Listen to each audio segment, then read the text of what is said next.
Hello guys, welcome to my YouTube channel. So நீங்கள் நம்ம சேனலுக்கு ஃபஸ்ட் டைம் வரீங்கன்னா நம்ம சேனலை சப்ஸ்கிரைப் பண்ணிக்கோங்க. கூடவே இருக்க பெல் பட்டனையும் கிளிக் பண்ணி ஆல்ங்கிற ஆப்ஷனை கொடுத்துக்கோங்க. அப்போ தான் நம்ம டெய்லி அப்லோட் பண்ணுற வீடியோஸ் உங்களுக்கு உடனுக்குடன் நோட்டிஃபிகேஷனாக வரும். இப்போ வாங்க வீடியோக்குள்ளே போகலாம். ஸோ இன்றைக்கி நம்ம எஃபெக்டிவாக படிக்க உள்ள 5 ஸ்டெப்ஸை தான் பார்க்க போகிறோம். ஸோ ஒன் ஸ்டெப்ஸாக ஷார்ட் அண்ட் ஸ்வீட்டாக இந்த வீடியோவில் நம்ம பார்க்கலாம். ஃபஸ்ட்டு ஸ்டெப் என்னன்னு பார்த்தீங்கன்னா, நம்ம படிக்க இருக்கிற ஏரியாவில் எந்த ஒரு திங்ஸும் நம்மளை டிஸ்ட்ராக்ட் பண்ணுற மாதிரி இருக்கவே கூடாது.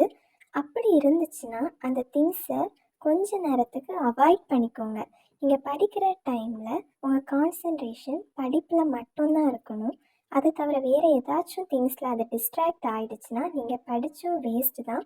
ஸோ நீங்கள் ஒரு 1/2 hour படித்தாலுமே அந்த டைம் எந்த ஒரு டிஸ்ட்ராக்ஷனும் இல்லாமல் படிக்கிற மாதிரி பார்த்துக்கோங்க.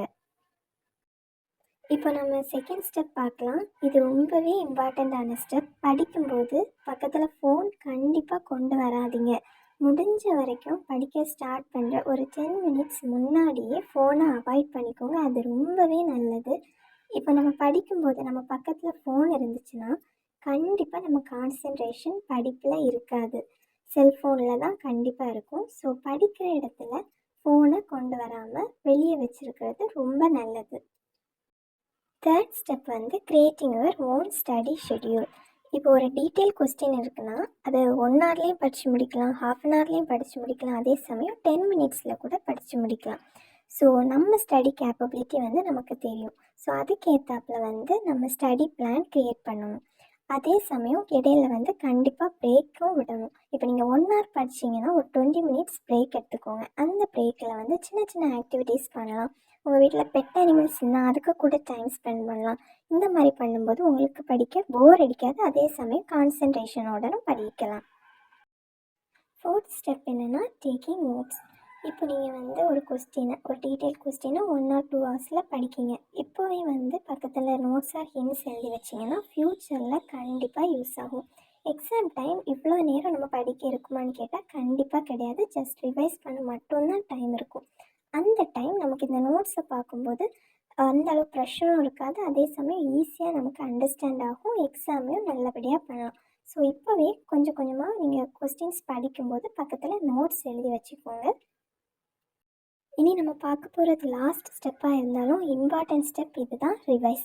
இப்போ உள்ள ஸ்டூடெண்ட்ஸ் பண்ணுற பெரிய மிஸ்டேக் ரிவைஸ் பண்ணாமல் இருக்கிறது.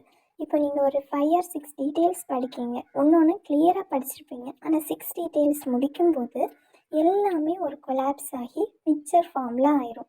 அதை நீங்கள் ஒரு ரிவைஸ் பண்ணும்போது உங்களுக்கு இன்னுமே அது ரொம்ப அண்டர்ஸ்டாண்ட் ஆகும், மறக்கவும் செய்யாது. ஸோ நீங்கள் என்ன டாபிக் படித்தாலும் அதை ரிவைஸ் பண்ணுங்கள். நீங்கள் நோட்ஸ் எடுத்துருப்பீங்கள்ல, ஜஸ்ட் அதை ஒரு ரிவைஸ் பண்ணாலே போதும். ஃபைனலி ஃப்ரெண்ட்ஸ், இந்த வீடியோ பார்த்தப்புறமா உங்களுக்கு எந்த மாதிரி படிக்கலான்னு ஒரு அண்டர்ஸ்டாண்டிங் வந்திருக்கும்னு நினைக்கிறேன். இந்த டிப்ஸை கண்டிப்பாக ஃபாலோ பண்ணுங்கள். எக்ஸாமில் நல்ல மார்க் ஸ்கோர் பண்ணலாம். இப்போ உள்ள எக்ஸாம்க்கு மட்டும் கிடையாது, ஃப்யூச்சரில் நீங்கள் ஏதாவது ஒரு எக்ஸாம் அட்டன் பண்ணுறதா இருந்தாலுமே இந்த டிப்ஸை நீங்கள் யூஸ் பண்ணி படிக்கும்போது ரொம்ப அந்த கான்செப்ட் உங்களுக்கு ரொம்ப அண்டர்ஸ்டாண்ட் ஆகியிருக்கும். கண்டிப்பாக மறக்கவும் செய்யாது. ஸோ இந்த வீடியோ உங்களுக்கு பிடிச்சிருந்துச்சுன்னா லைக் பண்ணுங்கள், கமெண்ட் பண்ணுங்கள், உங்கள் ஃப்ரெண்ட்ஸுக்கும் ஷேர் பண்ணி நமக்கு சேனலில் சப்போர்ட் பண்ணுங்கள். தேங்க்யூ.